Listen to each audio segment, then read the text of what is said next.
আসসালামু আলাইকুম ওয়া রাহমাতুল্লাহ। একবার ভাবুন তো, যদি পৃথিবীতে এমন একটা শক্তি থাকতো যেটা প্রায় অসীম, যেটা পরিবেশের কোনো ক্ষতি করে না এবং যার জ্বালানি পাওয়া যায় সমুদ্রের পানি থেকে। শুনতে সায়েন্স ফিকশন মনে হচ্ছে, তাই না? কিন্তু বাস্তবে বিজ্ঞানীরা এমন সেই প্রযুক্তির কাছাকাছি। এই প্রযুক্তির নাম নিউক্লিয়ার ফিউশন। নিউক্লিয়ার শক্তি আসলে কি? সহজভাবে বললে এটা সেই প্রক্রিয়া যার মাধ্যমে সূর্য আলো এবং তাপ দেয়। সূর্যের ভিতরে হাইড্রোজেনের ছোট ছোট পরমাণু একে অপরের সাথে যুক্ত হয়ে হিলিয়াম তৈরি করে। এই যুক্ত হওয়ার সময় অল্প পরিমাণে ভর হারিয়ে ফেলে, আর সেই ভর রূপান্তরিত হয় বিশাল শক্তিতে।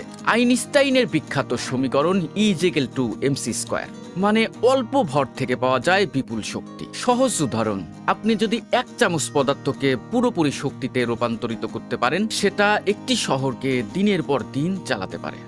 এখন প্রশ্ন হলো, এটাকে কেন ভবিষ্যতের অসীম শক্তির উৎস বলা হচ্ছে? প্রথম কারণ, জ্বালানির প্রাচুর্যে ফিউশনের জন্য দরকার ডিউটেরিয়াম, যা সমুদ্রের পানিতে প্রচুর পরিমাণে পাওয়া যায়। মানে পৃথিবীর শক্তির সংকট প্রায় শেষ। দ্বিতীয় কারণ, পরিবেশ বান্ধব, এখানে কোনো ডাইঅক্সাইড নেই, কোনো দূষণ নেই। তৃতীয় কারণ, নিউক্লিয়াস ফিউশনের মতো এখানে চেরনোবিল বা ফুকুশিমার মতো ভয়ঙ্কর দুর্ঘটনার ঝুঁকি নেই। সহজ ভাষায়, এটা ক্লিন, সেফ এবং অলমোস্ট আল্টিমেট এনার্জি। এখন আসি সবচেয়ে গুরুত্বপূর্ণ অংশে। 2022 সালের শেষ দিকে মার্কিন যুক্তরাষ্ট্রের ন্যাশনাল ইগনিটি ফ্যাসিলিটিস একটি ইতিহাস তৈরি করে। প্রথমবারের মতো তারা ফিউশন থেকে এমন শক্তি পেয়েছে যা ইনপুট শক্তির থেকেও অনেক বেশি। এটাকে বলা হয় নেট এনার্জি গেইন, মানে আপনি যত শক্তি দিলেন তার চেয়ে বেশি শক্তি ফিরে পেলেন। সহজ ভাষায় বললে, মানুষ এখন একটি কৃত্রিম ছোট সূর্য তৈরি করতে পারছে।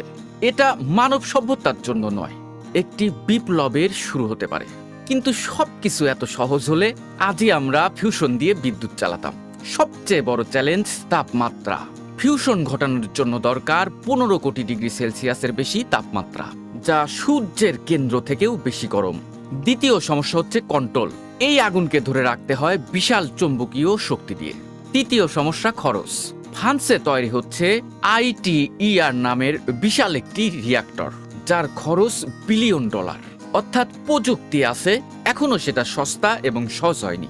যদি এই প্রযুক্তি সফল হয়, পৃথিবীর জলবায়ু পরিবর্তন অনেকটাই নিয়ন্ত্রণে আসবে, বিদ্যুতের দাম কমে যাবে এবং মানুষ খুব দ্রুত মহাকাশে ভ্রমণ করতে পারবে। হয়তো একদিন ফিউশন ইঞ্জিন দিয়ে মানুষ মঙ্গল গ্রহেও চলে যাবে। একসময় মানুষ ভাবত সূর্যের শক্তিকে ব্যবহার করা অসম্ভব। আজ আমরা সেই শক্তিকে পৃথিবীতে তৈরি করার পথে।